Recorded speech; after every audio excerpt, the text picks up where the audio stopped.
So we are continuing in the book of Ruth. Has anybody been liking the book of Ruth? Yeah? Nobody? Okay. Maybe we should do something else. My bad. But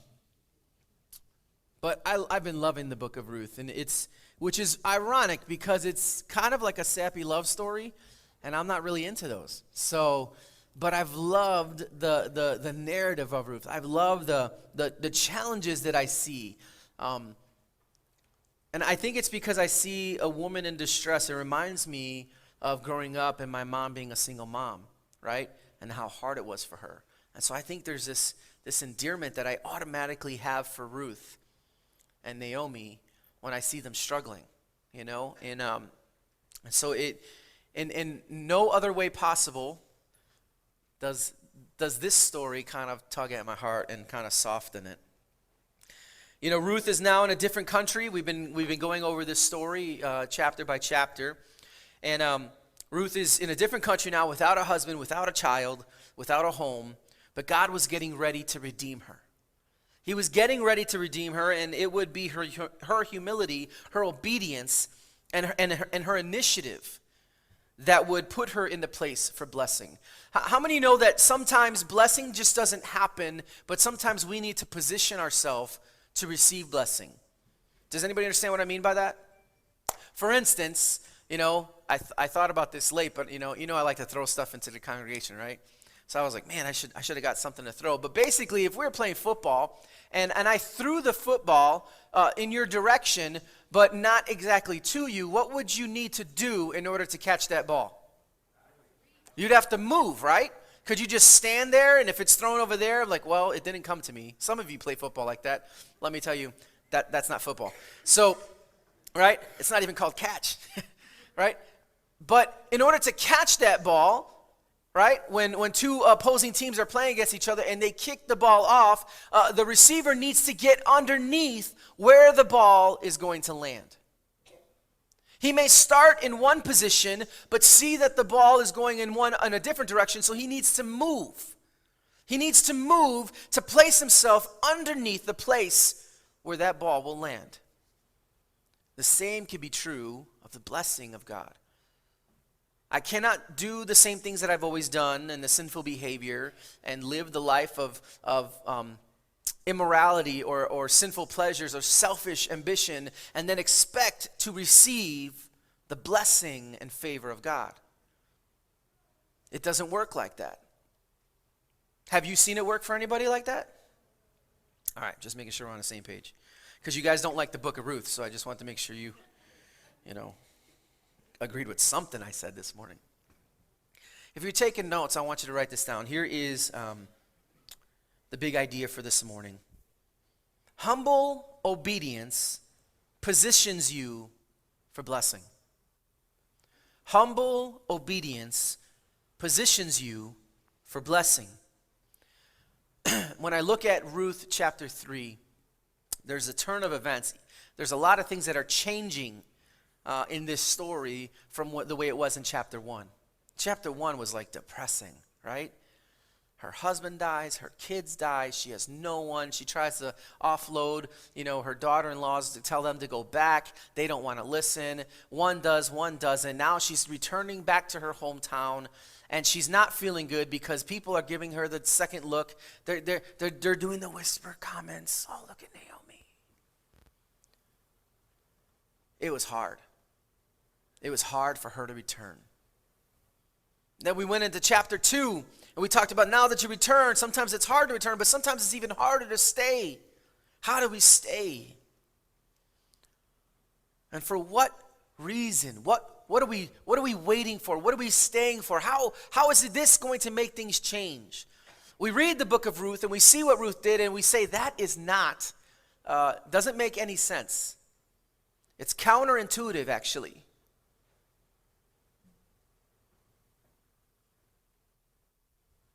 And so we can all find ourselves in Ruth or Naomi. But this morning I want to talk to you about, finally we get kind of like a break in the clouds. There's some actual cool things happening now in Ruth and Naomi's life. She's going to get set up for blessing. And so I want to talk to you about 4 principles to position yourself for blessing. 4 principles to position yourself for blessing. We're going to be in Ruth chapter 3 today. We're going to try to cover this entire chapter, okay? So it's 18 verses. We're going to fly through this, all right? But there's just a couple of places I definitely want to take note of. The first principle is this. And you may already know this. This may be preaching to the choir, but sometimes we forget. So, walk with a teachable heart. Walk with a teachable heart, meaning you're going to live life. Every day we get up, we got to put one foot in front of the other. We got to go to work. We got to go to school. But as you walk, as you walk with a teachable heart. We pick up in Ruth chapter 3. Then Naomi, her mother-in-law, said to her, "My daughter, should I not seek rest for you, that it may be well with you? Is not Boaz our relative, with whose young women you were? See, he is winnowing barley tonight at the threshing floor." Walk with a teachable heart. The first thing I notice in chapter 3, verse 1, is that Naomi is changing her tune. Do you remember what she was saying in chapter 1? Do you remember how negative her tone of voice was?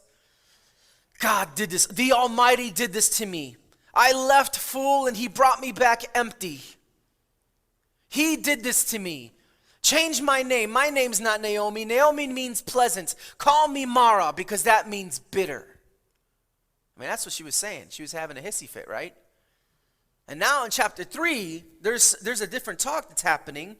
It says, then Naomi, her mother-in-law, said to her, "My daughter, should I not seek rest for you?"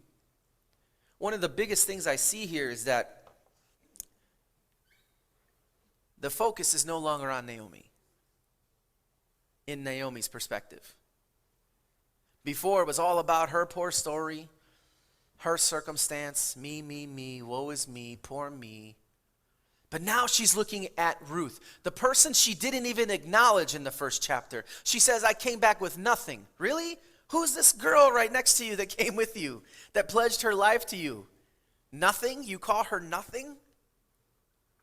And now in chapter 3, Naomi sees her and sees what God is doing, and it's starting to click. You ever had that aha moment? That light bulb moment, right? Like, oh, I get it. I see what's happening. Naomi's starting to see this. And she starts putting Ruth's needs above her own. That's a seismic shift. That's not an incremental change. That's flipped upside down. This whole perspective now is flipped upside down. Naomi is thinking about Ruth. The Hebrew word for security in verse 1 is the same word for rest in Ruth chapter 1, verse 9, where Naomi hoped that her daughters-in-law would find rest and security back in their hometown. She said, "Go back that you might find rest and security." That's the same word. And she thinks that Boaz is the man that can provide that for her. Naomi's starting to do the math. Hey, he's a family member, right? Like, this could happen. And he knows who she is. Ruth's been gleaning, right? We talked about that the last couple of weeks. Ruth's been gleaning in Boaz's field. So he knows who she is. He knows her story. And then she says something interesting, right? She says that he's family. That basically there is a responsibility here that we could act upon. And one might easily think that it was inappropriately forward of Naomi to suggest this to Ruth, right? It's possible to think that Naomi and Ruth kind of plotted with Ruth to kind of like man-trap Boaz, to go down and hunt a reluctant Boaz for marriage. Not at all. Naomi's suggestion to Ruth was rooted in a peculiar custom in ancient Israel. The meaning behind the word is goel. Can you say that? Goel. All right? And so goel, sometimes translated kinsman redeemer. We talked about this the last couple of weeks, right? It had a specifically defined role in Israel's family life. The kinsman redeemer was responsible to buy a fellow Israelite out of slavery. He was responsible to be the avenger of blood, to make sure the murderer of a family member answered to the crime. And he was responsible to carry on the family name by marrying a childless widow. We find this in Leviticus 25 and Deuteronomy chapter 25. So in this we see that Goel, a kinsman redeemer, was responsible to safeguard the persons, the property, and the posterity of the family. So there was a right, in essence, that Naomi and Ruth had to approach Boaz. And Boaz had a responsibility to perform. Imagine if, Naomi and Ruth were talking, that Ruth had a different personality or a different attitude. What if she said, no, I know. I don't need you to tell me anything, old lady. Right? You had your time. Right? This is my life. Let me live it. What would have happened? Think about that. I mean, I wonder how many times we respond with, I'm an educated person. I'm not stupid. I don't need you to tell me how to live my life. Proverbs 18:2 says, a fool takes no pleasure in understanding, but in only expressing his opinion.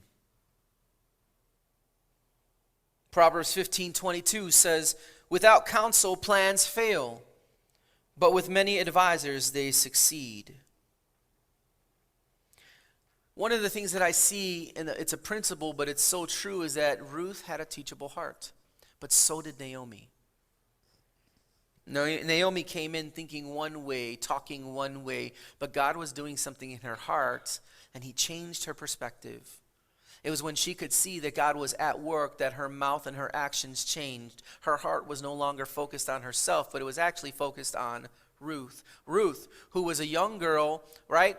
She could have did whatever she wanted. She didn't have to do what she did, but she chose to cling to Naomi. And when Naomi spoke, Ruth listened.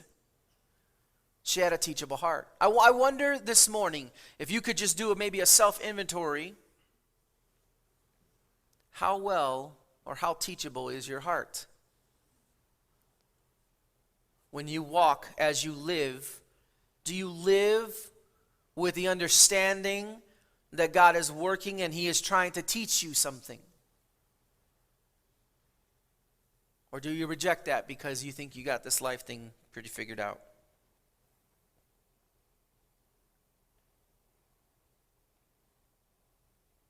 People who don't live with a teachable heart they will tune out instruction. They just kind of disregard it. And they will always make excuses for their behavior. You want to know someone who doesn't have a teachable heart? It's a person who rejects instruction.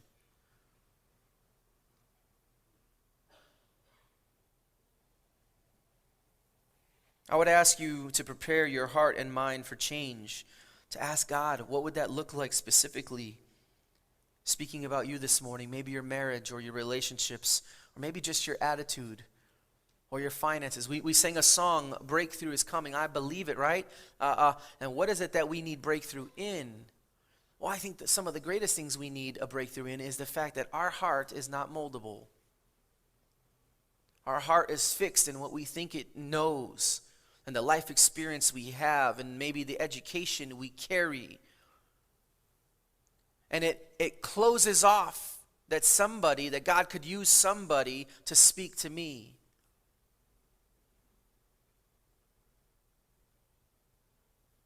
It's funny, some of the most humiliating times being a parent is when your kid says something more spiritual than you. Right? When something's happening and they say, well, Dad, you should do this. I'm like, who are you? Like, where did that come from? I'm glad I raised you right, but man, And it hits you, it's like, wow, I could be, it's in those moments you realize, wow, I really needed to hear that, right? But some of us, it's from a friend who's our age, or it's from our spouse, or if it's from our neighbor or our mentor or our small group leader, and they say something, and God might be trying to use it to teach you something, and you reject it.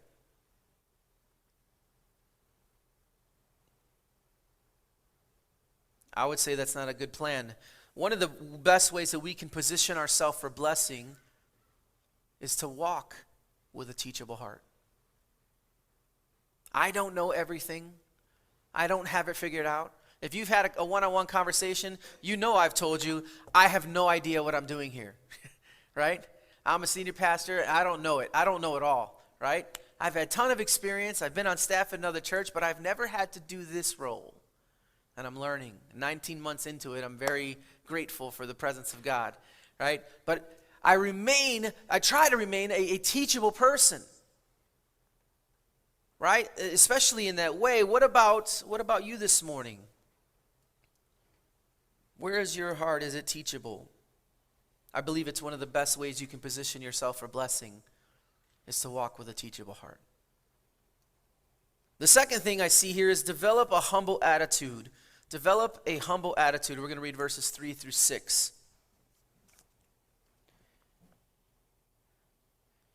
So Naomi's telling Ruth, isn't Boaz our relative? He's going to be down there winnowing the barley. Here's what you do. Wash therefore and anoint yourself and put on your cloak and go down to the threshing floor, but do not make yourself known to the man until he has finished eating and drinking. Seems like Naomi knows how to get to a man's heart right there. But when he lies down, observe the place where he lies. Then go and uncover his feet and lie down, and he will tell you what to do. And she replied, all that you say, I will do. So she went down to the threshing floor and did just as her mother-in-law had commanded her. I see Ruth, right? And I'm constantly amazed by her. If I had a daughter, I would want her to possess this ethic, this vigor. I would want her to be strong like her. Naomi sees God's plan now. It's clearer to her than before. Before, she walked with hopelessness. I'm empty. Change my name. I have no hope. I'm coming home and people are talking mess. But now, she's starting to see something different. Now she's telling Ruth what to do, and Ruth is listening. I think there's something about the older generation telling a younger generation. Something that I think we miss sometimes. It's easy. I remember being young and looking at my elders and saying, what do you know? And just that, you had your time, let me live my life, don't tell me what to do. But I think there's something there that we need to understand. There are going to be some that will that will listen. It's our responsibility to hand like a baton the wisdom that God has given us, so that in essence, all that my life has reached, my ceiling, where my life will end, my ceiling will be their floor. Not that they have to start back where I came from, right? I mean, that's the hope. But that doesn't happen if we don't open our mouths and take a younger person underneath our wing. And I think there's something beautiful about this, about an older Naomi teaching and telling her daughter-in-law, a younger girl, how to live and what to do. That's so important. It makes me also think about how things die, specifically churches.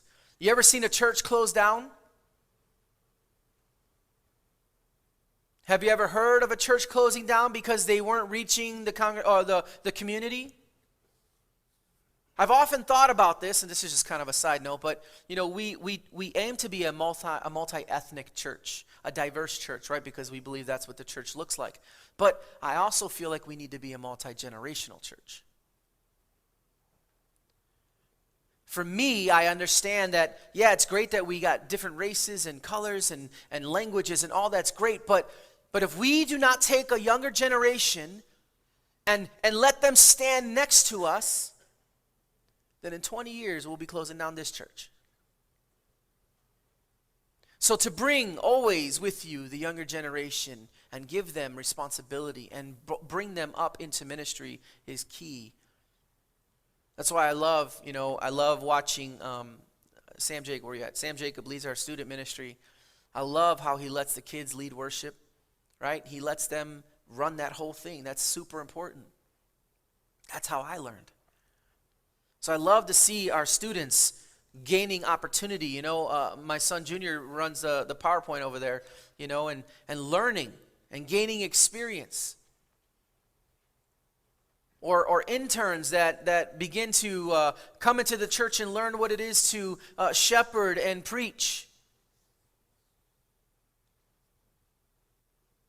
This is important. This is an important part. And I see this represented in the way that Naomi talks to Ruth. She is, in essence, imparting wisdom to this girl. One, because Ruth is not from this land, so she doesn't know the customs. Naomi does, right? So she's letting her know. And this might have looked like a provocative act, when we think about what she told her. I don't think today we would give the same instructions to our daughters. But, go find this guy who's going to be laying outside and go and lay by his feet. Yeah, probably not, right? And we may think that this was a provocative act, but in reality it was an act of total submission. And this is why Ruth stands out. It was customary in those days for a servant to be at their master's feet, ready to respond to the command of the master. Ruth demonstrated a willingness to be humble and submissive as she approached Boaz. Although she was there to claim a right, this is the key thing. She was there to claim a right. She would not come with an attitude of pride or demanding heart. She had a right to come to Boaz. A legal right. But she chose to come, as she listened to Naomi, humble. Lay at his feet. When he talks to you, tell him that you're there to be his servant. You see, having a heart full of pride and arrogance, which is the opposite of walking with a teachable heart, or having a humble attitude, will never get you anywhere. See, you might have the right to go and get a Illinois driver's license. But if you walk into the DMV with an attitude and picking fights with people, how far are you going to get? I guarantee you ain't getting your license that day, right? So just because you have a right doesn't mean that your method or your delivery is correct. And she chose to be humble. It reminds me that God doesn't even tolerate his children when they are deficient in humility and submissiveness. Scriptures tell us in James chapter 4, verse 6, that he gives us more grace because it says that God opposes the proud but gives grace to the humble. Let me ask you this morning, do you want to be opposed by God, or would you like the grace of God? Well, it almost seems like a rhetorical question, but it's not. Because see, if you want the grace of God, then your behavior and your attitude needs to change to be one of humility. So walk with a teachable heart. Develop a humble attitude. I wonder this morning if, again, these self-application questions, do you carry yourself in humility? Is this a character marker for you? When someone mentions your name, is humility a marker?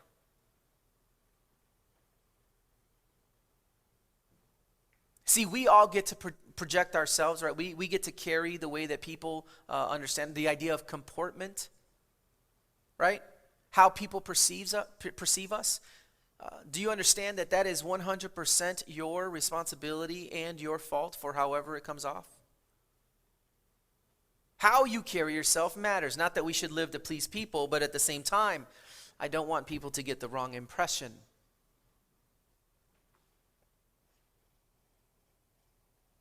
Do we carry ourselves with humility? The third principle this morning that I read is, or that comes to mind is this, is live with ridiculous faith. Live with ridiculous faith, not just regular faith. I'm talking like bet the farm kind of faith. Risk it all kind of faith. Because that's essentially what Ruth was doing. They had nothing to lose, everything to gain. We pick up in verse 7 through 9. So, Ruth goes down there. She's laying at the threshing floor, just as her mother-in-law had commanded her. And then when Boaz had eaten and drunk and his heart was merry, he went to lie down at the end of the heap of grain, just like Naomi said. Interesting. Then she came softly and uncovered his feet and lay down. At midnight the man was startled and turned over, and behold, a woman lay at his feet. He said, "Who are you?" And she said, "I am Ruth, your servant. Spread your wings over your servant, for you are a redeemer." I love that. I love how Naomi knew exactly where Boaz was going to be. Like, here, you're going to do this, say this, dress like this, smell like this, go to this place, do this thing. This is where he'll be. He'll be laying down, right? Happy and merry after eating and drinking. Man, she had it down to a T. There's something about a woman who has life experience, right? I guess it is true what they say, a woman knows, right? A woman knows. You might be wondering why Boaz didn't have a bed. It was very customary where, he would actually sleep there near the barley to protect it against thieves. So he would sleep there to guard it. But around midnight, he wakes up and is startled, because there's a woman lying at his feet. And he says, "Who are you?" And she says, "I'm your servant." I love I think it's important to notice what she didn't say. She didn't say, "I'm the best thing that will ever happen to you."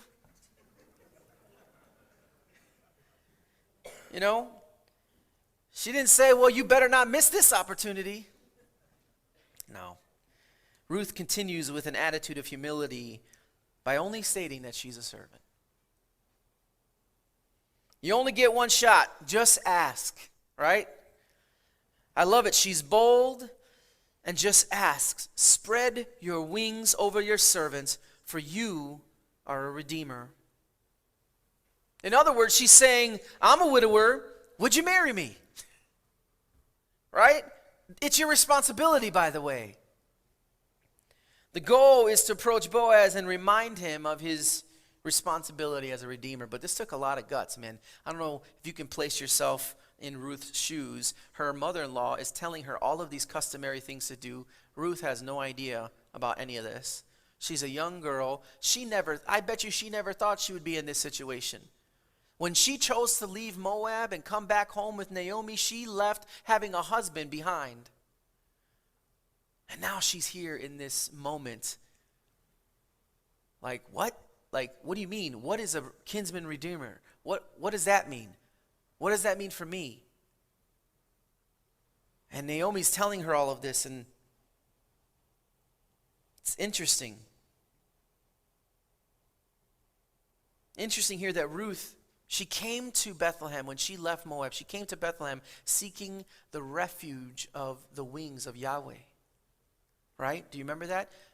Boaz had told her, "You have found refuge in the wings of the Lord," in chapter 1. So she came seeking refuge under the wings of Yahweh, the protection of God. And now she's here asking to be protected under the wings of Boaz. Spread your wings over your servants, for you are a redeemer. It's not the kind of thing we would tell our daughters today, right? You never hear a girl say, "Hey, put your jacket over me and claim me." Even to this present day, it's pretty cool. Even to this present day, when a Jew marries a woman, he throws the skirt or end of his talith over her to signify that she he has taken her under his protection. So even to this day, I think that's pretty cool. It gives you a picture of what Ruth was saying, like, cover me with your wings, with your skirt, protect me, redeem me. Do you think she felt a little vulnerable at that moment? Do you think maybe she was fearful of rejection?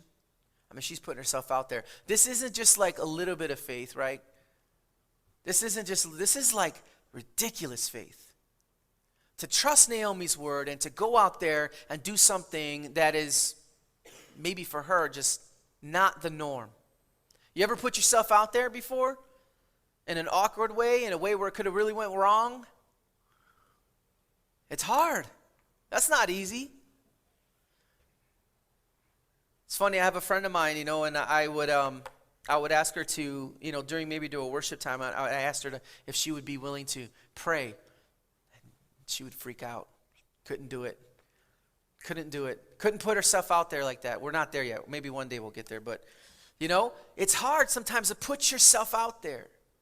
It's scary. But Ruth was humble, submissive, but also bold in faith. She asked. Sometimes it makes me think, sometimes there's going to be those that are over you. Whether it's your parents or your boss or your mentor or your pastor or your small group leader, I don't know who it is. There's going to be somebody that's going to be over you, and they're going to ask you to do hard things. Things that make you uncomfortable. Things that stretch you. Things that risk. I would challenge you not to hold back from those things. But I would encourage you to be like Ruth. Naomi told Ruth to lay at his feet, wait and wait. She told her when to go and what to wear and what to say. And had Ruth said, nope, that's not me. That's not how I roll. I'm not like that. That's uncomfortable for me. She would have missed the provision of God that he was trying to grant her. She would have been out of position of the blessing that God wanted for her. So sometimes, hear what I'm saying, sometimes the hard thing that you need to go through, the uncomfortable thing, the thing that puts you out there and causes you to risk is the very thing that God is using to position you for the blessing that he wants to give you. Sometimes that blessing, think about this, sometimes that blessing is not going to be some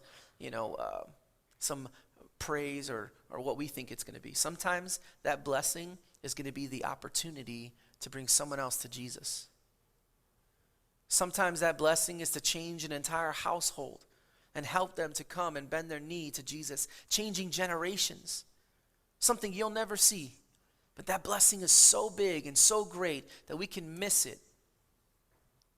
We can miss it if we don't position ourselves for it. Ruth had no chance. She had no hope. She wasn't on that level. She wasn't thinking that, I'm going to get another husband, have some kids, and my line will continue. No.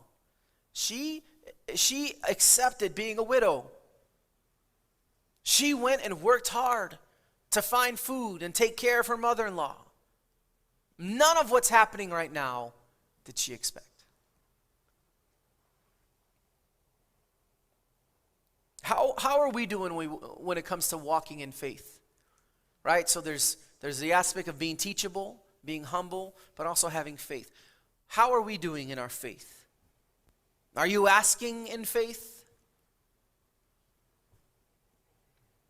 Do you pray and ask God for God-sized things or for man-sized things?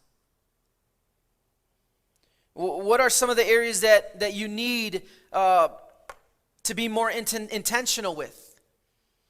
Do you want a better marriage?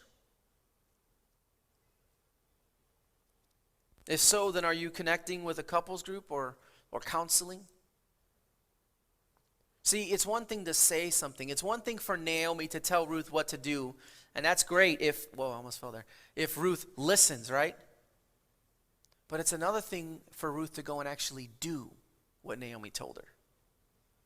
We can say we want things all we want. We can say, yeah, I hear you. That sounds like great advice. And then go back around and passive aggressively do nothing.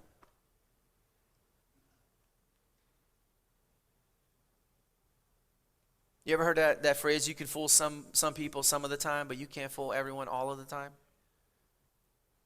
That's so true, and you can't fool God any of the time. There is something about listening and positioning ourselves for blessing, like doing the things that position us for blessing, that cannot be manufactured by human hands. We cannot manufacture it. We cannot make it happen.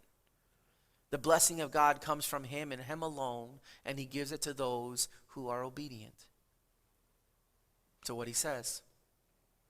The last principle this morning, to position, talking about four principles that position you for blessing. Walk with a teachable heart. Develop a humble attitude, right? Live with ridiculous faith. And the last is this: trust that God finishes what he starts. Trust that God finishes what he starts. We're going to read in verse 10 through 15. And he said, so now he wakes up, he sees Ruth there, he freaks out, who are you? I'm your servant. And Ruth says, marry me. All right? And he said, may you be blessed by the Lord, my daughter.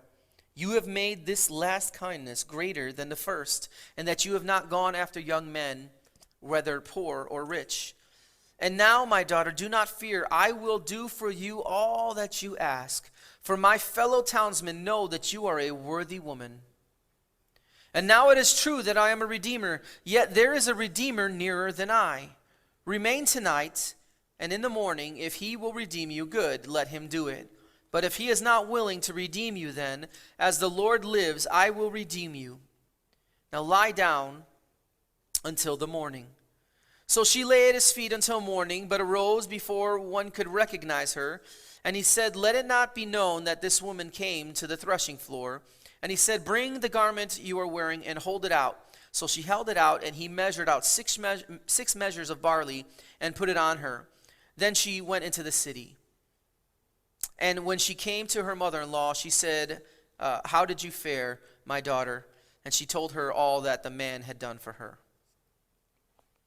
So we see that because of God's favor, because of Naomi's insight and prompting, and because of Ruth's humble obedience, she is given blessing.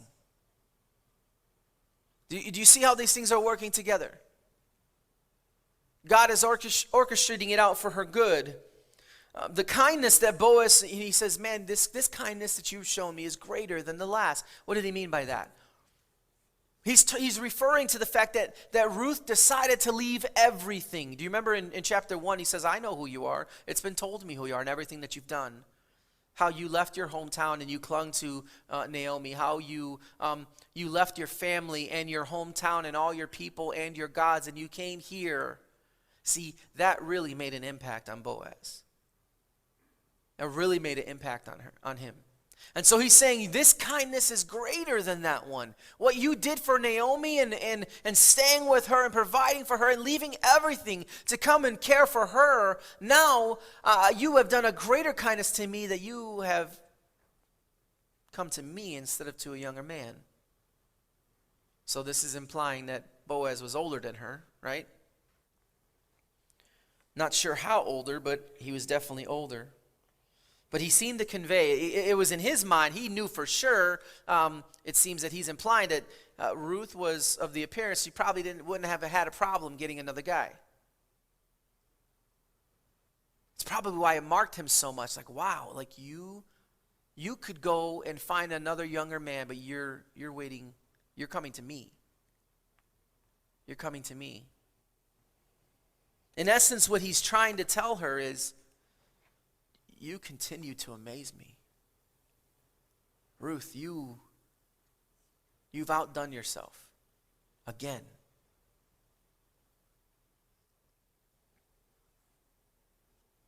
And Ruth finally heard something that she hasn't heard for a long time. She probably never thought she would ever hear these words again. The words, I want you. I will take care of you. I will redeem you. Everyone here knows, Ruth, that you are a worthy woman. How was it? How is it that Ruth became worthy?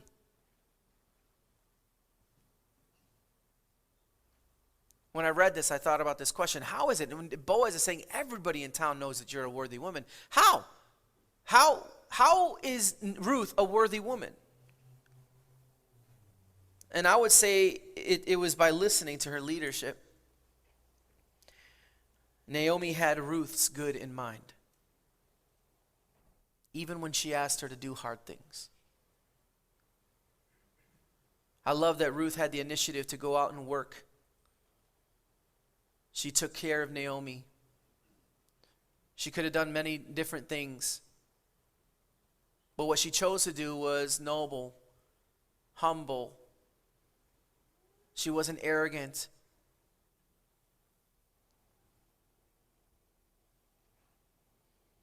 I love in verse 12 that Boaz promises to help. But he wants to do things right here. So there might be someone else who could be the first as a redeemer. Which, kind of makes me upset, actually, when, Naomi was going off in chapter 1 about hopelessness. And now there's not just one redeemer, there's two. Right? So now there's a person who is closer in relation that could redeem them. So Boaz is going to go and talk to that person, right? I love in verse 13, Boaz confesses that he wants to redeem her and will if the near kinsman won't. And he asks her to stay and lie down till morning. I love it that even then he didn't let her go home in the middle of night. Gentlemen, right? He didn't make her go home in the middle of the night. He kept her there. And then it says that Ruth left before anybody could see her. Now, it wasn't because they were doing something immoral, because they weren't. It wasn't even improper. She had a right to come and bring this, the kinsman redeemer up to Boaz. But I think Boaz, I was reading, probably wanted to spare her from town gossip. Remember how they treated her in the very beginning, Naomi? And people who gossip rarely have any respect for actual facts. And so he sends her home, but not without nothing. And this is another thing I like. Boaz is a smart man, gotta tell you. Smart man. He's like, wait. You can't go home to your mother-in-law with nothing. Right? Man, you want a woman's heart? Win a woman's heart? Love her mama, right? Love her mama. He's a smart man. In verse 16 through 18, it says, and when she came to her mother-in-law, she said, "How did you fare, my daughter?" And then she told her all that the man had done for her, saying, "These 6 measures of barley he gave to me. For he said to me, 'You must not go back empty-handed to your mother-in-law.' She replied, 'Wait, my daughter, until you learn how the matter turns out. For the man will not rest, but will settle the matter today.'" Again, Naomi is concerned for Ruth, anxious at the progression of events. What happened? Tell me. What happened? Right? She didn't come home last night, so that meant something. Right? Tell me all the details. I want to know. But I love how she keeps calling her daughter. In chapter 1, she called her nothing. She called her empty. And later now she's calling her daughter. There's something happening in Naomi too that's also amazing. Ruth walked away from that evening with a promise to be redeemed. All she had to do now was wait. Wait and see how God would do it and with who. Waiting is one of the hardest things to do. Anybody with me? Yeah? Waiting stinks. And Ruth didn't get an answer in that moment, but she did get a promise that Boaz would not rest until the matter was settled. See, there's things that we can do, and there are things we cannot do. And the one thing that we can't do as much as we want to sometimes is force the hand and time of God. We need to have a teachable heart. We need to be listening to others who have wisdom that can impart to us. That is called the church, and it is the role we have for our family. We need to develop a humble attitude because God opposes the proud, but gives grace to the humble.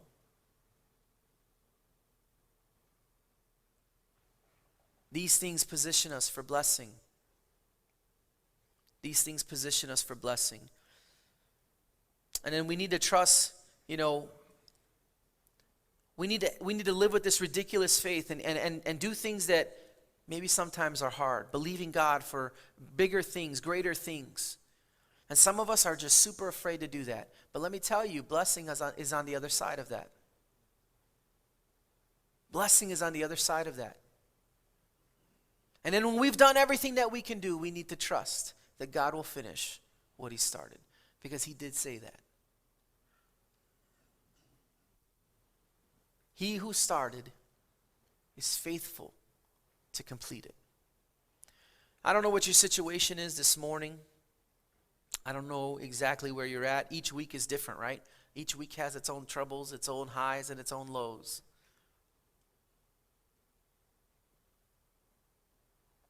In one moment, someone's telling me that they're getting married and they're super excited, and the next phone call can be that someone's in the hospital on their deathbed. There's such a wide range of things and where we're at. But this verse comes to mind, Psalm 27, verse 14. Wait for the Lord.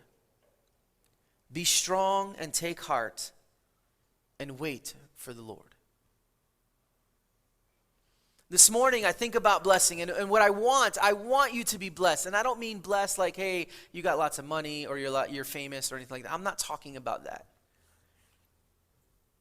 I'm talking about the blessing and favor of God. Oftentimes, I tell people, you don't need anybody else's opinion. What you need is the blessing and favor of God. Especially when I'm talking about relationships. Right? You don't need someone's opinion.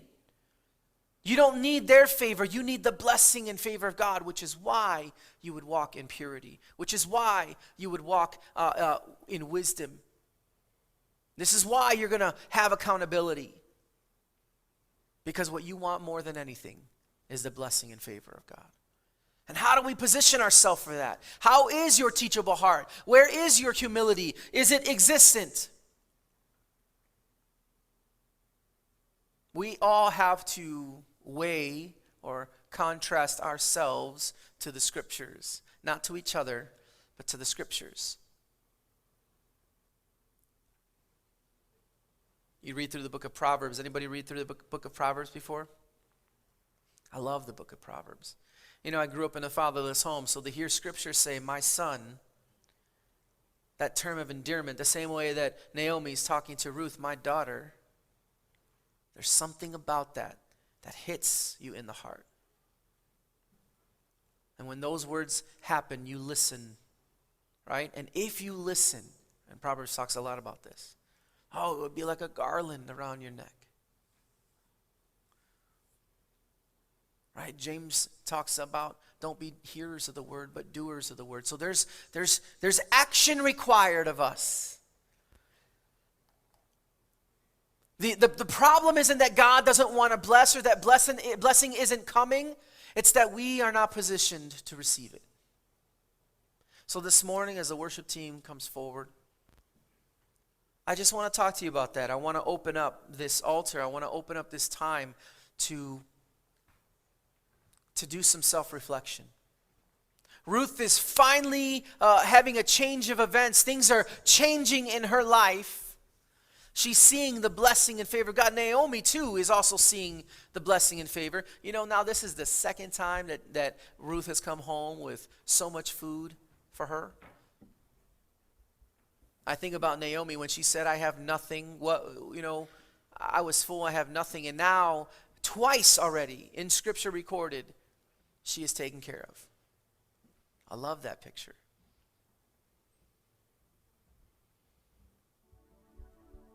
Where's our heart this morning? How can we take what's happening to Ruth and Naomi and Boaz, and how can we apply that to our life? I think it's the principles of blessing, the principles that position us for blessing.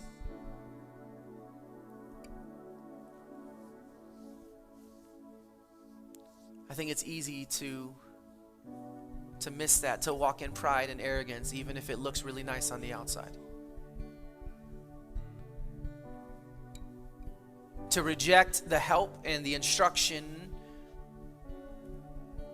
because we don't want anybody in our business.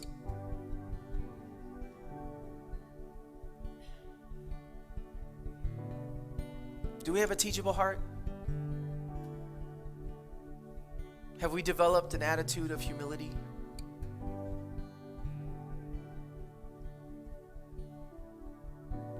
Are we living with ridiculous faith? And are we trusting that God will complete what he starts? Those are some big questions, very broad. But I believe if we can answer those questions and really position our mind and our heart in those questions in the right place, then we also too will see the blessing that comes from God because of it.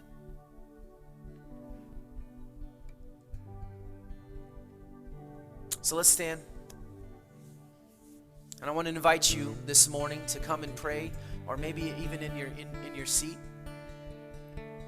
Some of you may want to come to this altar. See, when you come to the altar, it's a sign, it's an act of submission. It's an act of surrender. The same way that Ruth went and sat at Boaz's feet as a servant, she was submitting and being submissive in that act. It was an act of humility. And so, maybe that's what you need to do. I don't know.